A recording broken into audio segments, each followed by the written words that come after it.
ठरलं तर मग या मालिकेच्या 19 ऑक्टोबरच्या भागामध्ये सायली सांगत असते, सर एवढा खर्च तर मला आश्रमात असताना परवडला पण नसता. माझ्यावरती एवढ्या खर्चामुळे कदाचित उपचार पण झाले नसते. माझा जीवसुद्धा गेला असता. म्हणजे हे इतकं मोठं कर्ज आहे ना, मी खरंच कधी फेडू शकेन मला माहीत नाही आहे. म्हणजे तुम्ही घेतलेल्या काळजीची, सेवेची मी परतफेड करू शकत नाही, पण हे कर्ज मात्र मी नक्की फेडेन. आता हे सगळं ऐकल्यावरती अर्जुनला खूप राग येतो आणि आता अर्जुन हातामधली डायरी सायलीच्या समोर खाली रागारागात फेकून देतो. सायली म्हणते, सर काय झालं? सर ऐका तरी, माझं म्हणणं तरी ऐकून घ्या. पण अर्जुन काही ऐकायलाच तयार नसतो आणि तो सायलीशी एकही शब्द न बोलता गुपचूप झोपी जातो. सायली विचार करते, सरांना एवढा कसला बरं राग आला असेल.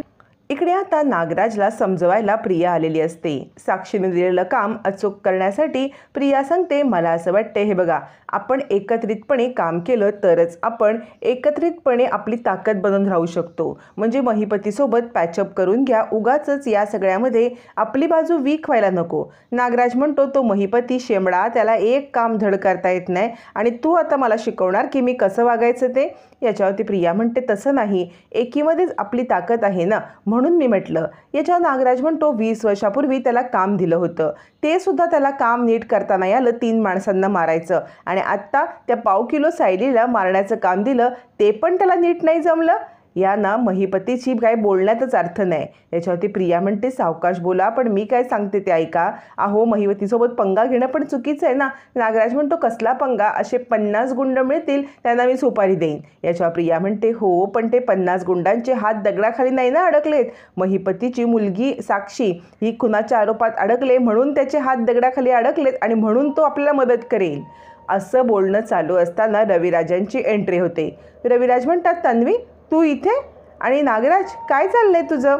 याच्यावरती नागराज म्हणतो, काही नाही दादा, अरे मी तन्वीला जरा समजवायला आलो होतो. म्हणजे तिला मी सांगत होतो की आता लग्नाचा विचार कर, कारण दादांनी तुझ्यासाठी अमितचं स्थळ आणलेलं ते तर गेलं आहे, पण आत्ता एक नवीन स्थळ आणलं आहे. म्हणजे सुमन बोलली मला, तू सुमनसोबत जे बोललास ना त्याबद्दल. रविराज म्हणतो, हे बघ बाळा, माझ्या क्लायंटचा एक मुलगा आहे विपुल, तू एकदा त्याला भेटून तर घे. प्रिया म्हणते, बाबा. याच्यावरती रविराज म्हणतो, हे बघ बाळा, माझ्या आग्रहाखातर तू त्याला भेटून घे, त्याच्याशी बोलून घे, लग्नाचं काय आपण लगेचच फिक्स नाही करत आहोत, असं म्हणत रविराज प्रियाला समजवत असतात. आणि आता रविराज म्हणतात, उशीर झालाय हो, झोपा चला. प्रिया चिडते, नागराजकडे चिडून बघते आणि झोपायला जाते.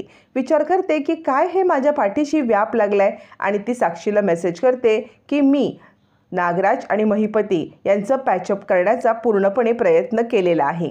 तोपर्यंत अर्जुन अस्वस्थ असतो. अर्जुनला सायलीने जे काही बोललेलं आहे ते सारखं आठवत असतं आणि सायली आपल्याला इतकं परक समजतात का, हा विचार करून अर्जुनला खूप वाईट वाटतं. मग अर्जुन ती डायरी हातात घेतो आणि त्या डायरीवरती स्वतःच्या मनातलं सगळं लिहून काढतो.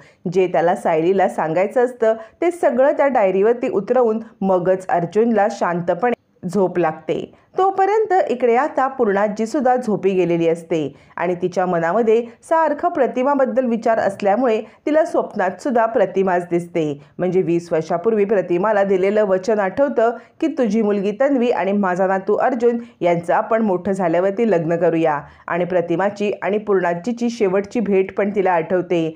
तन्वी जाताना बाय केलेलं ते पण आठवते. आणि तितक्यात आत्ताच्या वर्तमानाच्या घडीमध्ये प्रतिमा दार उघडून पूर्णाजीच्या जवळ येते. आणि आता पूर्णाजी म्हणते, प्रतिमा आलीस तू? प्रतिमा म्हणते, हो पूर्णाई, पण मला खूप अस्वस्थ वाटतंय ग.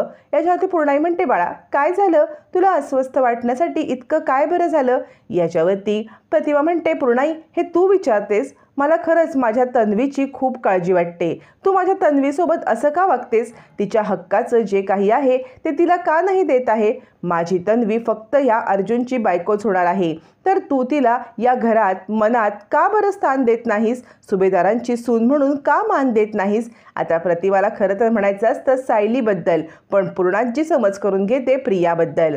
पूर्णाजी रडकुंडीला येते. प्रतिमा म्हणते, तू माझ्या तन्वीला न्याय मिळवून दे, कारण मी नसताना ती इथे एकटी आहे, त्यामुळे तिला आता तुलाच न्याय मिळवून द्यायचा आहे, तिला तिचा हक्क मिळवून द्यायचा आहे. आता पूर्णाई हे वाक्य ऐकते आणि ती हदरते आणि झोपेतून खाडकन उठते आणि विचार करते, काय आहे हे सगळं? मला प्रतिमाने जाब विचारला. मी प्रतिमाची खूप मोठी अपराधी आहे. मला खरंच खूप वाईट वाटतंय. प्रतिमा मला माफ कर, असं म्हणत पूर्णाई स्वतःलाच दोष देत रडत असते. दुसऱ्या दिवशी सकाळी आता सायली उठते. पाहते तर काय, बाजूला अर्जुन नसतो. अर्जुन लवकरच उठून गेलेला असतो. सायली विचार करते, सर लवकरच उठलेत म्हणजे त्यांना लवकर ऑफिसला जायचं असेल. अरे देवा, मलाच आज उठायला खूप उशीर झाला. मला सरांना डबा वगैरे काहीच देता नाही आलं. तितक्यात अर्जुन येतो आणि सायली म्हणते, सर तुम्हाला आज लवकर ऑफिसला जायचं आहे का? तुम्ही उरका, मी पटकन तुमचा नाश्ता आणि टिफिन बनवते. पण अर्जुन सायलीसोबत काहीही बोलायला तयारच नसतो. सायली म्हणत असते, सर ऐका ना. पण अर्जुन काही ऐकत नाही. सायली विचार करते, अरे देवा, हे माझ्यावरती खूप चिडलेत की काय? का बरं असं झालं असेल? असं विचार करत सायली स्वतःलाच त्रास करून घेत असताना अर्जुन बाहेर येतो. बाहेर आलेला अर्जुन एकटक आता शून्यात पाहत असताना तिथे चैतन्य येतो आणि म्हणतो, चैतन्य ॲट युअर सर्व्हिस सर. याच्यावरती अर्जुन म्हणतो, तुला जरा नॉर्मल काही बोलताच येत नाही का? चैतन्य म्हणतो, नॉर्मल कसं बोलायचं? कारण पुढचा माणूस नॉर्मल वागतच नाही आहे. म्हणजे बघ ना, तुला नॉर्मल वागायला पाहिजे, नॉर्मलपणे ऑफिसला यायला पाहिजे, पण तू ऑफिसला येत नाही आहेस. सगळ्या मीटिंग इथूनच करतोयस, क्लायंट मीटिंग पण ऑनलाईन हँडल करतोयस. याच्यावरती अर्जुन म्हणतो, जोपर्यंत तो मारेकरी बाहेर फिरतोय तोपर्यंत मी कसा येऊ ऑफिसला? याच्यावरती चैतन्य म्हणतो, ह्याला काय म्हणायचं? अर्जुन म्हणतो, तू काही बोलू नकोस. चैतन्य म्हणतो, बघ, बायकोसाठी इतकं काही करतोयस आणि त्याच बायकोवरील प्रेम नाकारतो आहेस. अर्जुन म्हणतो, तू गप्प बस चैतन्य. चैतन्य म्हणतो, अरे स्वतःच्या मनापासून किती वेळा लपवशील? जे तू सगळं वागतोयस ना, ते तुझ्या वागण्याचं वेगळं रूप आहे. आणि हे सगळं का आलंय तर तू सायली बहिणीवरती प्रेम करतोयस. याच्यावरती अर्जुन म्हणतो, हे बघ, तू माझं डोकं फिरवू नकोस. आधीच मिसेस सायली एकदम विचित्र वागतायत आणि माझं डोकं फिरवतायत. चैतन्य म्हणतो, कशाबद्दल बोलतोयस तू? यावरती अर्जुन म्हणतो, काल रात्री त्यांना काय सुचलं तर त्यांनी डायरी काढली आणि त्या डायरीमध्ये हॉस्पिटलचा सगळा खर्च लिहून टाकला. असं म्हणत तो आता आपल्या मनातला राग चैतन्याजवळ व्यक्त करत असतो. तोपर्यंत सायली इकडे रूमची आटपाटप करते आणि विचार करते, सर माझ्यावरती इतके का बरं चिडलेत? नक्की काय झालं असेल? असा विचार करत असताना सायली आपली डायरी उचलते आणि त्या डायरीमध्ये अर्जुनने लिहिलेलं सगळंच्या सगळं आता ती वाचायला लागते. ती विचार करते, अरे देवा, याच्यात तर अर्जुन सरांचं अक्षर आहे. मग माझ्या डायरीत यांनी काय लिहिलंय? आणि अर्जुनची डायरी आता सायली वाचायला लागते. अर्जुनने लिहिलं असतं, मिसेस सायली, तुम्ही तुमचा डॉक्टरांचा खर्च अगदी परफेक्ट लिहिलेला आहे. एक पैसाही इकडचा तिकडे नाही. पण जर तुम्ही इतक्या हुशार आहात तर फक्त हॉस्पिटलचाच खर्च का लिहिलात बरं? तुम्ही एक्सपेन्स लिहिलेत पण इन्कम कोण लिहिलात? असं म्हणत आता मात्र इकडे अर्जुन सांगत असतो, तुम्ही रोज माझ्या कपड्यांपासून सगळं माझं ऑपरेट करता आणि या सगळ्यामध्ये तुम्ही माझी हेल्प करता, माझ्या फॅमिलीला हसवता, माझ्या फॅमिलीला तुम्ही इतकी मदत करता आणि या सगळ्याचं मोल तर होऊच शकत नाही. असं म्हणत अर्जुनने आता सायलीचा पण जमा खर्च सगळा लिहिलेला असतो. अर्जुन सांगत असतो, त्या असं कसं करू शकतात? त्या खर्च कसा लिहू शकतात? मी त्यांचा कुणीच लागत नाही का? याच्यावरती चैतन्य म्हणतो, कोण लागतोस तू त्यांचा? अर्जुन म्हणतो, मी त्यांचा नवरा आहे ना. चैतन्य म्हणतो, खोटा नवरा. लक्षात येते का? तुझं कॉन्ट्रॅक्ट मॅरेज आहे. खोटा नवरा आहेस तू त्यांचा. मग का त्या खर्च तुझ्याकडून घेतील? असं म्हणत चैतन्यने अर्जुनचे डोळे उघडलेले असतात. अर्जुन चैतन्याकडे पाहतच बसतो. पुढे सायली डायरी वाचायला लागते. पुढे डायरीमध्ये लिहिलेलं असतं, मिसेस सायली, सगळ्यांची काळजी तर एखादी नर्स पण घेईल, पण तुम्ही माझ्या माणसांना जीव वाचलात. त्याचं पेमेंट तुम्हाला मिळालं नको का? माझ्या माणसांच्या चेहऱ्यावरती तुम्ही नेहमी स्माईल आणलं. त्या स्माईलची व्हॅल्यू तरी काय? या सगळ्यासाठी तुम्हाला पेमेंट नको का? माझ्या पूर्णाजीचा पॉईंट टू बी नोटेड, माझ्या पूर्णाजीचा बड्डे तुम्ही खूप छान सेलिब्रेट केला. त्यासाठी तुम्ही रविराज किल्लेदार यांना आणलं.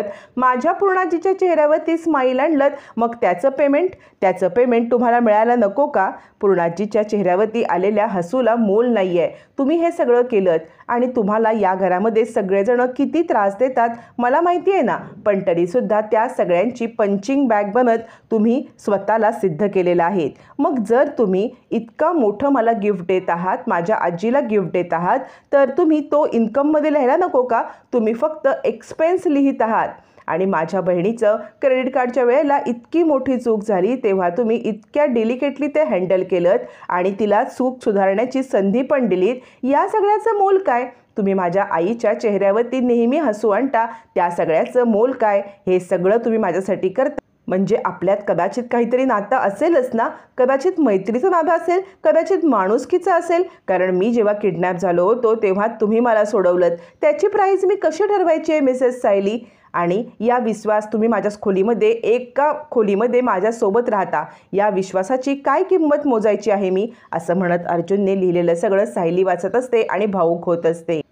आता मात्र सायलीला कळतं की आपण अर्जुनला खर्च लिहून खूप हर्ट केलेला आहे. अर्जुन बाहेर बसला असताना सायली येते आणि म्हणते, सर मला कळलेलं आहे की मी तुम्हाला हर्ट केलं आहे. काही गोष्टींची किंमत करायची नसते, काही गोष्टींच्या ऋणातच राहायचं असतं.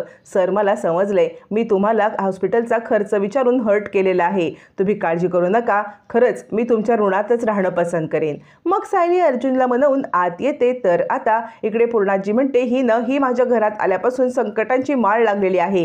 ही घरात आल्यापासून अर्जुनच्या जीवाला धोका निर्माण झालेला आहे. असं म्हणत पूर्णाजी आता सायलीवरती राग काढत असते. कल्पना तिला शांत करण्याचा प्रयत्न करते, पण पूर्णाजी काहीही ऐकायला तयारच नसते. ती सायलीला फक्त आणि फक्त दोषच देत बसलेली असते.